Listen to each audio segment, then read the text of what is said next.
संदर्भामध्ये विषय त्या ठिकाणी प्रस्ताव ठेवण्यात आला। तत्वता मान्यता अंगणवाडी सेविका आणि मदतनीस यांच्या मानधनवाढीच्या संदर्भामध्ये देण्यात आलेली आहे। मुख्यमंत्री एकनाथजी शिंदे साहेब, उपमुख्यमंत्री फडणवीस साहेब आणि अजितदादा आणि मंत्रिमंडळातील सर्व सहकाऱ्यांनी त्या ठिकाणी या प्रस्तावाला तत्वता मान्यता दिलेली आहे।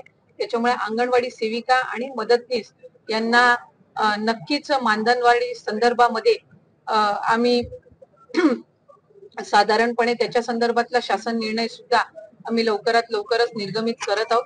गेल्या अनेक दिवसांपासूनची त्यांची ही मागणी होती। 2 वर्षापूर्वी झाला की अंगणवाडी सेविका आणि मदतनीस यांच्या मानधनामध्ये वाढ झालेली होती आणि आता 2 वर्षाच्याच कालावधीमध्ये त्यांना त्यांची अपेक्षा होती की आशा सेविकांच्या मानधनामध्ये वाढ झालेली आहे, इतर काही जे मानधन तत्वावर असणारे कर्मचारी आहेत त्यांच्या मानधनामध्ये वाढ झालेली आहे, तर अंगणवाडी सेविका आणि मदतनीस यांच्याही मानधनामध्ये वाढ झाली पाहिजे।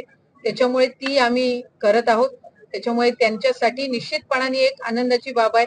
आज अंगणवाडी सेविकांच्या वर्किंग आवर्स असतील, आशा सेविकांचे वर्किंग आवर्स असतील, या संदर्भामध्ये मूल्यमापन करून जी योग्य ती मानधन वाढ आहे ती आम्ही शासनाकडे प्रस्तावित करत आहोत, ज्याला तत्वता मान्यता आज दिलेली आहे। त्याच्यामुळे लवकरच त्या संदर्भातला शासन निर्णय सुद्धा आम्ही निर्गमित करणार आहोत। 3ऱ्या हप्त्याचं जे वितरण आहे त्याची सुरुवात केली 25, 26 आणि 29 तारखेला अशा 3 दिवसामध्ये गेलेला आहे। आजही पहाटेच्या वेळेला काही डिस्बर्समेंट्स डीबीटी झालेले आहेत, त्या संदर्भातला सविस्तर आकडा हा संध्याकाळपर्यंत येईल, पण साधारणपणे 1 कोटी महिलांना जो आहे तो या 3 दिवशी जो आम्ही लाभ वितरित केला, डीबीटी केला, त्याच्यामध्ये गेलेला आहे।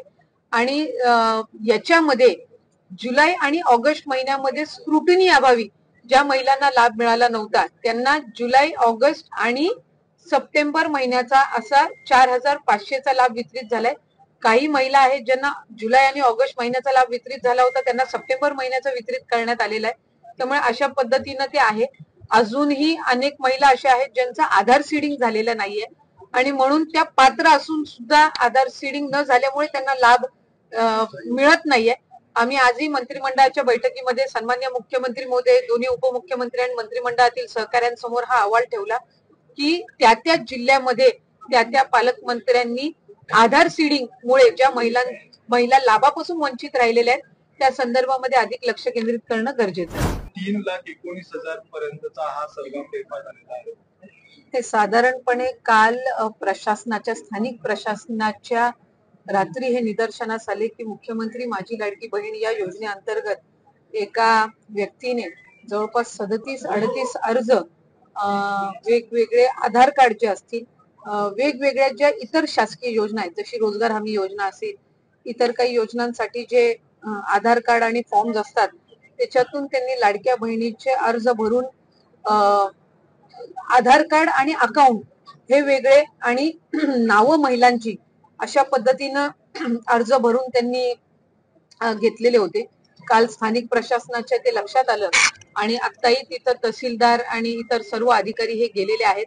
माझं स्वतः जिल्हाधिकाऱ्यांसोबत बोलणं झालं आणि आम्ही त्यांना आदेश दिलेले आहेत की जे हे 37-38 अकाउंट आहेत ते संबंधित बँकेंना संपर्क त्वरित करून त्यांना आदेश द्यावे की हे सगळे अकाउंट त्वरितच सील करण्यात यावे। या अकाउंट मध्ये पुढच्या कालावधीमध्ये कुठलाच म्हणजे मुख्यमंत्री माझी लाडकी बहीण तर वेगळाच झाला, पण दुसरा कुठल्या शासकीय योजनेचा लाभ अथवा व्यवहार होता कामा नये अशा पद्धतीनं आदेश आम्ही दिलेले आहेत। गेल्याही वेळेला जवळपास एक सातारा जिल्ह्यातील आणि काही ठिकाणच्या अशा पद्धतीच्या तक्रारी आलेल्या होत्या, पण त्यांना व्हेरीफाय करत असताना जो आहे तो त्यांना लाभ काही वितरित झालेला नव्हता आणि मग त्याच्यावर विभाग म्हणून आणि स्थानिक प्रशासनाने जी काही कारवाई ती केली, गुन्हेही दाखल केले। आता ही सदर व्यक्ती आहे याच्यावरही संबंधित जो स्थानिक प्रशासन आहे हे पोलिसांमध्ये तिथल्या स्थानिक पोलीस स्थानकामध्ये त्या संदर्भामध्ये गुन्हा दाखल करणारच आहेत, पण तत्पूर्वी ताबडतोब त्याचे जे काही 37-38 अकाउंट आहेत हे सील केले जातील आणि त्याच्यामध्ये कुठल्याही पद्धतीचा व्यवहार शासकीय योजनांचा असो अशासकीय योजनांचा हा निश्चितपणाने होऊ दिला जाणार नाही। खात्यामध्ये जे केले गेले त्या महिलांचा संबंध आढळला तर काही कारवाई होईल? महिलांची आम्हाला जी प्राथमिक स्वरूपात माहिती मिळाली त्या अकाउंट महिलांची नाहीये, नावं जी त्यांनी फॉर्म भरलेले आहेत ते महिलांच्या नावावर त्यांनी या अकाउंट वेगळे आहेत आणि आधार कार्ड वेगळे आहेत, त्याच्यामुळे तशा पद्धतीचं प्रातिनिधिक स्वरूपात आलेलं आहे। त्याची सविस्तर चौकशी झाल्यानंतर जी काही आहे ती करण्यात येईल त्याच्यामुळे नावं फक्त महिलांची आहेत. आम्ही हे पण तिथं सूचना दिलेल्या आहेत की ज्या महिलांची नावं वापरण्यात आलेली आहेत फॉर्म भरण्यामध्ये, त्यांना आधी या योजनेमध्ये, या लाडकी बहीण योजनेमध्ये आणि त्यांनी त्यांचा रेग्युलर अर्ज भरलेला आहे का, त्याला कुठलं अकाउंट दिलेलं आहे, त्याला कुठलं आधार कार्ड आहे, ते या संदर्भातली पण शहानिशा निश्चितपणाने चौकशीमध्ये होईल. राज्याचं अर्थकारण जे आहे ते कुठेतरी 5 दशकातलं बिघडलंय, सरकारने अशा सुप्रिया सोयी बनतोय. 5 दशकातून पहिल्यांदाच जर महिलांना आर्थिकरित्या सक्षम करण्याच्या दृष्टिकोनातून महायुतीच्या सरकारने जर ही योजना आणली असेल तर याचं स्वागतच प्रत्येक स्तरावरून होत आहे. ज्या महिलांना लाभ मिळत आहे ते निश्चितपणाने आनंददायी आहेत. आम्हाला अनेक वेळेला आम्ही प्रत्येक जिल्ह्यामध्ये गावामध्ये जातो. आज प्रत्येक आठवड्याला इतक्या मोठ्या संख्येने सक्सेस स्टोरीज या योजनेच्या संदर्भातल्या सुद्धा येत आहेत की ज्या ज्या महिलांना लाभ वितरित होत आहे त्यांनी चांगल्या पद्धतीनं काही त्यांचा रोजगार किंवा व्यवसाय छोट्या पद्धतीनं सुरू केलेल्याच सुद्धा अनेक सक्सेस स्टोरीज आहेत. आणि कुठे ना कुठेतरी विरोधक यामुळेच एक धास्ती घेतलेली आहे. काही जण म्हणतात की आम्ही महाविकास आघाडीची सत्ता आल्यानंतर ही योजनाच बंद करून टाकू, आणि त्यांच्या अजेंडामध्ये ते म्हणतात, मॅनिफेस्टोमध्ये म्हणतात की आम्ही याची रक्कम 3,000 करू.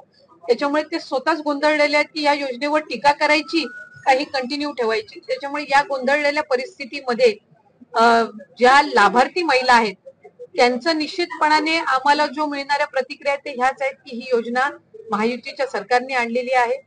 एकनाथजी शिंदे साहेब मुख्यमंत्री, दोन्ही उपमुख्यमंत्री या संदर्भामध्ये बारकाईनं लक्ष देऊन आहेत.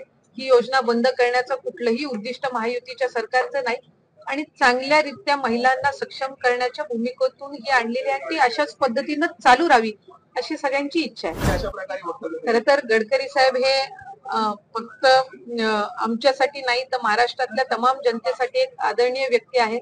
आज त्यांचं विकासात्मक जे धोरण आहे, काम करण्याची पद्धत आहे, या संदर्भामध्ये आम्हाला सगळ्यांना, आमच्यासारख्या सगळ्यांनाच नेहमी प्रेरणा मिळत असते. त्यांनी जे हे केलेलं वक्तव्य आहे ते मी ऐकलेलं नाहीये, पण नागपूरमध्ये जो कार्यक्रम त्या ठिकाणी राज्यस्तरीय झाला त्याला गडकरी साहेबांची आवर्जून उपस्थिती होती आणि त्यांनी या योजनेबाबत प्रशंसाच केली.